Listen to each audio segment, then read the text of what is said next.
Welcome back, guys. It's the TightWad, and today I'm going to be showing you how to test your spark plugs to see if they are still good or if they need to be replaced. And I'm going to do a little bit of explaining about the parts of a spark plug, and then I'll show you how to test them. The testing actually takes less than a minute to do so if you have a multimeter. So a spark plug always has a number on it, and this one is an RC12YC at the bottom. That's the type spark plug I need for my rotary tiller that I use to till my garden every year. And this one went bad, so I went to the store and got a replacement. And this one actually shows a different number here, BKR5E, but on the packaging it shows the Champion RC12YC. So it matches my original number.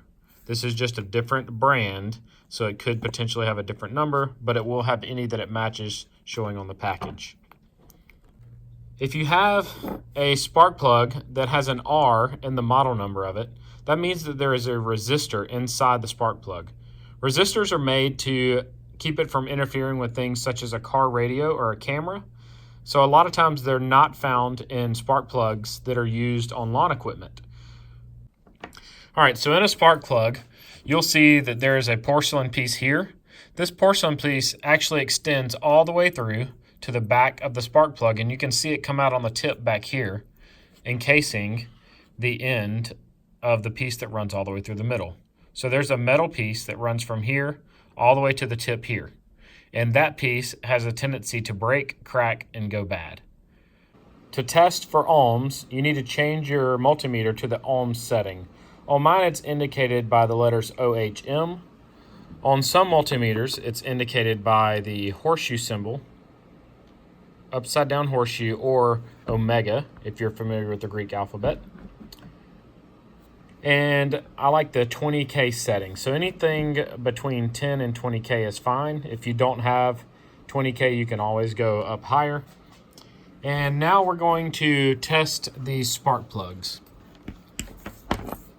So to test a spark plug for resistance using the ohm setting, you're going to touch one of the leads to this end of the spark plug.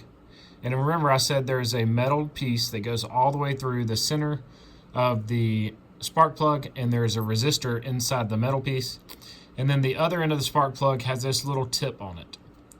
This tip is where I want to touch my other lead. So I have one lead on the bottom down here and one lead on the top, and you actually need to touch the top of that piece, not the side of it, to get an accurate reading. So I'm going to touch my leads together to start, and you'll see that I get a reading and then it zeroes out, letting me know that my multimeter is functioning properly. So I know my battery's not dead and there's nothing else wrong. All right, I'm actually going to use the side of this piece down here because it keeps the whole spark plug from rolling around. And then I'm going to touch the top up here. All readings of ohms I mentioned are actually in thousands. So when I say 6 ohms, I'm referring to 6,000 ohms. You'll see that I get a reading of 6 ohms exactly. Anything between 5 and 15 ohms is pretty normal for a spark plug made for a small engine, such as most of the things used for your lawn equipment at your house. What I should not get is a reading anywhere else on this spark plug. So if I touch any of these other parts, I should not get any resistance. If I got resistance here, that would mean that something is wrong where this metal shaft is coming into contact with this piece, or it's somehow leaching through the porcelain getting to here, indicating that it is now a faulty spark plug. So we shouldn't get any resistance on any other portion of the spark plug except for the tip of the metal piece here. Now that we know that one's good and was brand new, I'm going to test this old one that I removed from my rotary tiller. So again, I'm going to start here, and I'm going to come up to the top and touch the very tip of this spark plug, and I get no readings. And that means something between here and here is broken. It could be the resistor's gone bad, or that there's a crack in the metal piece or a crack in the insulation. But we know that this spark plug is no longer good because it didn't give us any readings. One thing you do have to be careful for is if you have a dirty old spark plug, it could have some carbon buildup. So you need to take a wire brush and clean this tip of the spark plug, or you can also spray some brake cleaner on it to get it nice and clean. Spark plugs with resistors typically have a higher reading of ohms than spark plugs without a resistor. So this particular spark plug does have an R in it, so we know that's why we have a reading of 5 or 6 ohms.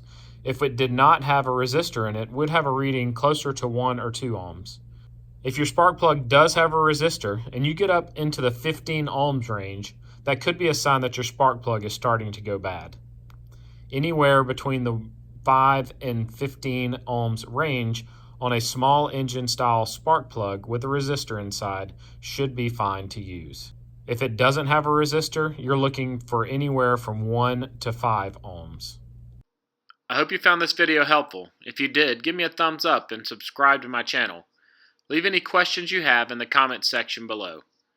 If you want to see one of the other videos displayed on the screen right now, just click them and they'll open right up on your device. I hope you guys have a great day.